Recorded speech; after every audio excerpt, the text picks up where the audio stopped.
So how do you find happiness? Happiness is in struggle.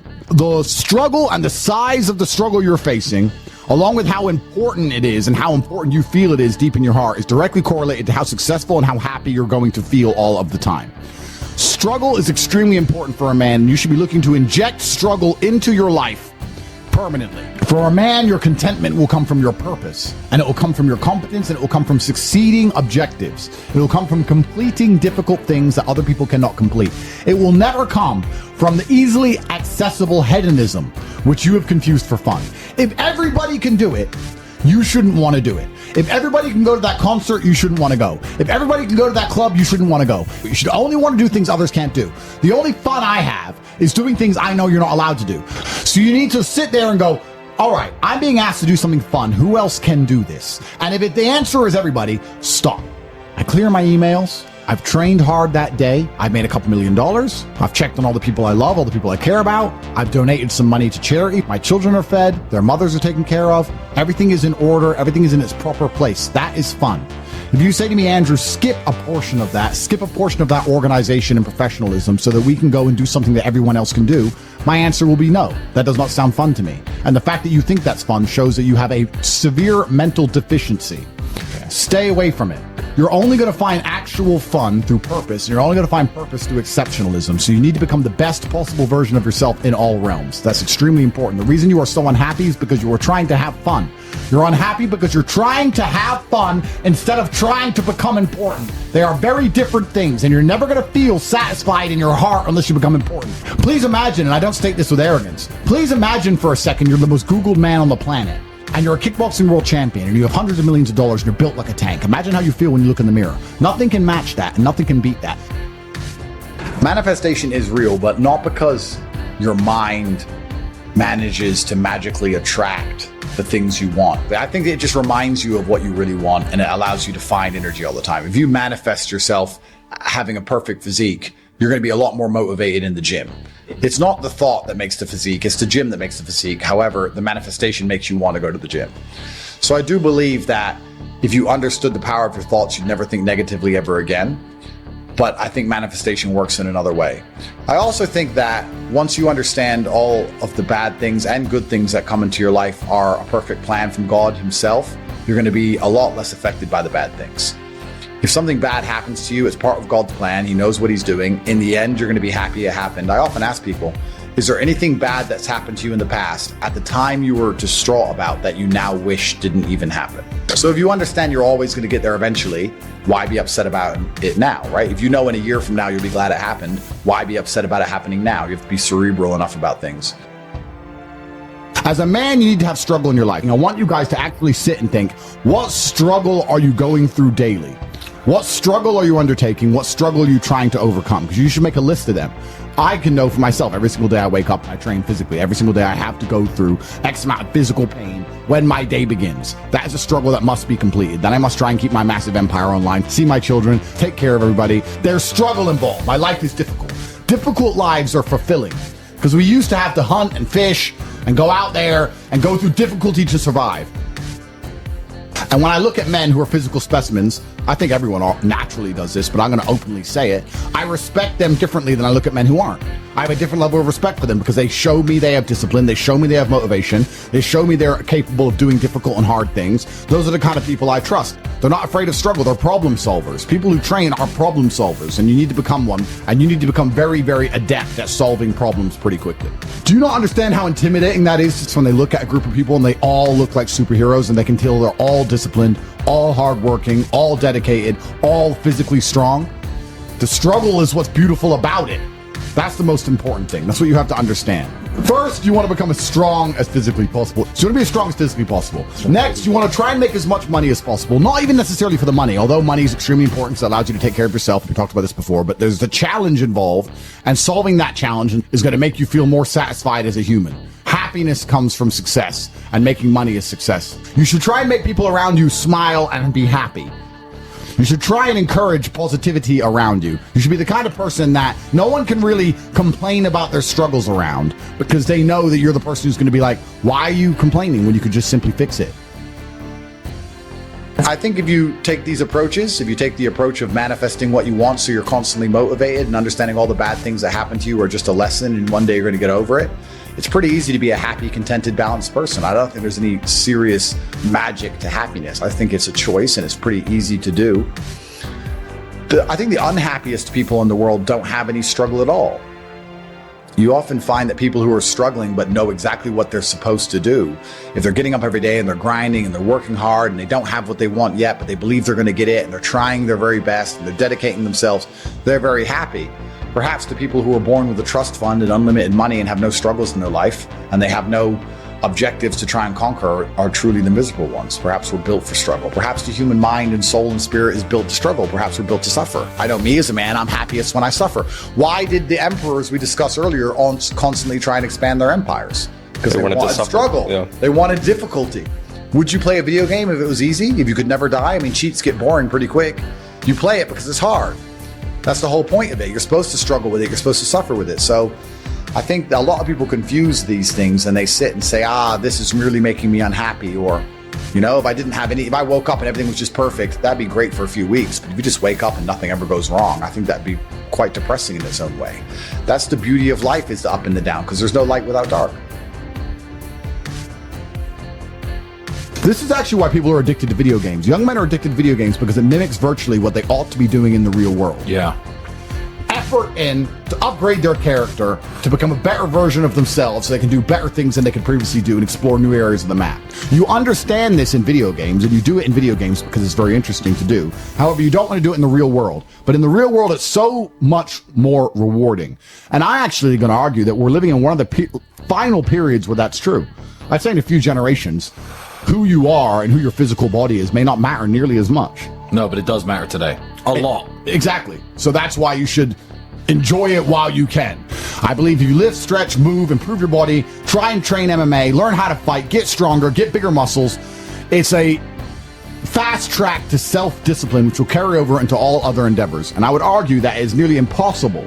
In fact, how many people can say the gym saved their life? How many people do you know were depressed, started training, got in fantastic shape, and weren't depressed anymore?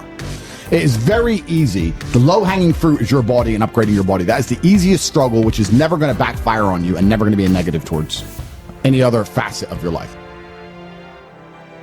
If I say something, I stick to it. I believe that your word is your bond, and you should stick to everything you say. So for me, the simplest life hack is to make sure I never see myself as a liar. If I say something, I'm going to do it. So if I say I'm going to run a marathon, I now have the energy to run the marathon because I don't want to break my word to myself. Which the hack to that is I don't need the energy to run the marathon. I need the energy to say I'll run a marathon, which is a lot less. But once I've said it, I have to do it. So if I look at something and I don't want to do it and I think that looks too hard to do, I'll tell Tristan or I'll tell someone close to me I'm going to do it. So now I have to do it. Just be brutally honest with yourself all the time. Otherwise, you're not going to be able to make the correct move on the chessboard. If you think you're better than you are or worse than you are, you're going to make mistakes. You need to know exactly where you are. You and your friends need to have friendly competition at all times. Now, you need to meet your friends and you need to have banter and competition around things that matter. Who's got the most money? Who's worked hardest? Who's discovered XYZ? Crypto, stock, new way of generating income? Who's trained that day? Who has the most children? Put some actual competitions together that matter and start competing and being around people, because you are the sum of the 5 people you spend the most time with. Everybody knows this. So why don't you get some genuine metrics that will improve your life? You won't have time to stand around cooking meals if you're friends with somebody who works out for 3 hours a day, for example, because you're going to need to find 3 hours a day to train to beat him, which means you're going to have to just eat that rotisserie chicken as you do squats like a man should. Live with men you're in competition with. This is ultra important, because you can measure yourself against your circle. Get your act together, get some genuine metrics, things that matter, and once they're all put together, you're going to live in a naturally competitive environment, which is going to increase your testosterone level. It's going to prevent you from doing a lot of dumb shit. And the competition one's great, because you can apply it to everything.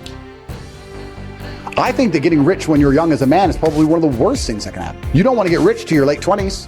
You want to spend all your 20s broke. Broke and grinding. Broke, grinding, training. If I had money at 18, 19, I would have skipped so many experiences and so many hard lessons. I'd be a fraction of the man I am today. So I don't like the idea of kids just gambling and getting lucky. Yeah. Now, that's the worst thing that can happen to a young man. He's skipping all the struggle. All the pain and suffering he's going to attempt to skip with money. He's going to end up suffering more in the end, but he's going to just lose, lose, lose. I often see that when I speak to people who are too comfortable, they end up being unhappy. Yeah. You can't entertain yourself to happiness. You must earn happiness. You must climb a mountain. You must struggle yourself to happiness. That's extremely important. There must be physical, mental, social, creative, some kind of spiritual struggle.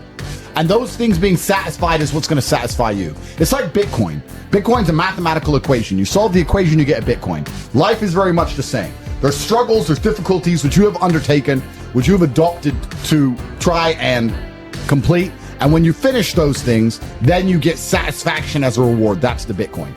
The only other alternative to that, to feel good, is hedonism. And that's not going to satisfy you for very long. It's also going to destroy your life. So it's extremely important. Masculine competition is fun. I think what's fun as a man is being the best at anything, right? So I live in a very masculine environment because masculine competition drives you forward. We all work together. We all work inside of the company and we're very successful. But I don't really know what's fun anymore. I just feel like nothing's really fun anymore besides working hard, or you need an activity which is so adrenaline filled that it distracts you, which is why I love driving fast cars and fighting, because it's the only time I'm not thinking about work. Yeah, so I'm happy just to get my work done, and maybe I'm starting to get old after all. I'm 37, I'm getting old. I see my kids, I do my emails, I train hard, maybe go for a drive with the car, maybe get a coffee. That's it. Oh, he doesn't go to the gym because of XYZ, or he feels down. That's fine, but he needs to go to the gym. So we can talk about all the reasons he doesn't go for forever. That's a very long, lifelong conversation, but he needs to go. So we've removed the needs, and we've removed the hard facts and the duty and the honor and the commitments, and we've replaced it all with this subjectiveness. And there's nothing more subjective than feelings. How I feel inside on a day I say I'm happy might be the exact same way someone feels inside on the day they say they're sad, because their expectation might be higher for happy because they only think they're happy when they're running around laughing like a child. I don't really give a shit how the men I know feel, because they have things they need to do. And as long as they're going to do them like they're supposed to do them, I don't really care that much. And if they were to come to me and say they feel down about something and they had a good reason, I wouldn't be insensitive. That's fine. But we're talking about a death of a family member or something, and we're talking about 1 or 2 days until you just get back to life. You have things to do. If you're injecting struggle, and that struggle, solving those problems lead to a positive place, once you become addicted to it, you're going to become a machine of monumental achievement. There are some very simple, basic things you can do. Weight training, chess, having debates, trying your very best to take care of your mother, retire her, make sure that your people who you love are taken care of. You need goals and resistance and something to fight against to live well. Because the distance between pain and joy is what we experience. If you only have joy all of the time and no pain, you are not going to be happy. You don't need fun. Fun is the vector from which Satan operates. Every time you look at something which is fun, it's all just hedonistic. There's no money to be made. You don't retire your mother. You don't help the world. You don't give to charity. You don't become stronger. You don't become wiser. You don't learn anything. Experiences are unique. Jail was a unique experience. Bunch of fun. Unique. Life's not about fun as a man. Life is about doing the right thing because it must be done. Now, there are some things that are fun which can be earned. And there are some things which are fun that you could do which perhaps involve skill. Driving a supercar around a racetrack is fun. It involves skill. You have to be good at what you do. Cool. But a lot of this fun that is easily accessible to everyone, because not everybody can get a Ferrari on a closed racetrack. I can. You can't because you're poor.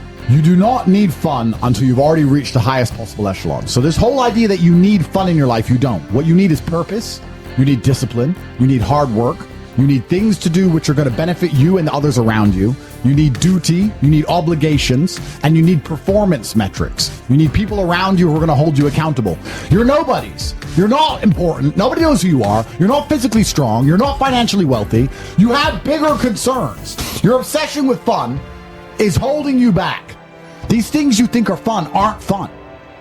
Action solves all things. Time solves all things. God solves all things. And to sit around and be obsessed with feelings is highly feminine. I don't like that energy around me. If I feel sad, I don't cry. Just get on with life. It's the adult mentality. So I'm not sure. Feelings don't cross my mind, if that makes sense. They don't cross my mind because they don't affect my day. So it doesn't change anything. So I have other things to think about. People are afraid of accepting there's a problem because then they know they have a responsibility towards then you fixing gotta- it. yeah. And they don't want to do anything, one, because they're lazy, and two, because they're afraid they might lose. So they'd rather pretend there's no problem at all. And I think I often say to people in a lot of my videos about a lot of other subjects that it's not always the winning and the losing. It's the fighting in the first place. And there's plenty of men in history you remember who ended up losing in the end. Napoleon, for example, who still fought, which is why they mattered. It's not, if you're only going to fight when you're guaranteed to win, then no bravery is required. And you have to fight so that you can look back on your life and feel happy that you tried to do something when you knew it was going on before it was too late. Forget about the winning and losing for now. Focus on the fight. You must wait for the moment when the opponent's mind is scattered and strike without hesitation. If you do not overcome your tendency to give up so easily, your life will lead to nothing. Objectify your demons so you control them instead of them controlling you. Fear is a reaction. Courage is a decision. You have to train your mind to be stronger than your emotions, especially your impulses, or else you're going to lose yourself. You will only be found by the devil once you are lost, and he will lead you to hell. Most of the important things in the world have been accomplished by men who kept fighting when there seemed to be no hope at all. That's a good slogan for life. You should wake up, look in the mirror, and say, suddenly, the champion returns with initiative and vengeance. Truthfully, a man, I believe, is being able to do the things that are hard or do things you don't want to do because you're supposed to do them. I think that's what a man's always been. A man is supposed to be strong. He needs to be strong, so he has to become strong. That's his job. A man is supposed to be brave. It's not that you can't feel fear, it's that you have to be brave. Oh, an attacker's here. I'm afraid, but I'm a man, so I will go and engage the attacker. It is my job. And now we're teaching men, you don't have to do what you don't feel like doing. You can do what you do feel like doing. The thing that people struggle with most, especially men, is that we only learn lessons the hard way. That's the problem. You want to be good at learning lessons the easy way, which is really paying attention and making sure the feedback you're receiving, you need to be perceptive to it so that it doesn't have to be so hard hitting. You need to be the kind of person who goes out for a drive and his wheels slide a bit and he slows down. But what people typically do is they go out for a drive, their wheels slide a little bit, they continue, and then they crash. And then they realize I should have slowed down once they hit a tree. They only learn the hard way. But when they got the easy little bits of feedback, they didn't want to pay attention to them because it was easy and they thought they got away with it. And it's the same with a relationship and the same with everything else. There's little bits of feedback. You go, okay, this is going to be a problem later on if I continue. But they ignore that part. They wait for it all to blow up and go wrong. And then they learn. So men only learn the hard way. And the reason they're sitting at home, even if they don't admit to these ailments, wondering why they're so unhappy all the time, is because you're fighting an internal battle. Your monologue is different in your mind from what your spirit truly wants. You want to be respected, you want to be strong, you want to stand up for what you know is right, you want to be a man, and you're just too afraid to engage the enemy, so you're going to self-destruct, you're going to turn on yourself. There's a fire inside of you. There's a fire inside of absolutely every man, and you can either direct it at your enemy and do your very best to destroy him, or it's going to burn inside of you and eat you alive. You have to make a choice. The cowardice that you feel that prevents you from engaging the enemy is the biggest betrayal, because now you're just engaging yourself. The battle's certain either way. So I strongly recommend you find who the enemy is and direct your efforts towards their destruction, as opposed to sitting there allowing yourself to self-immolate.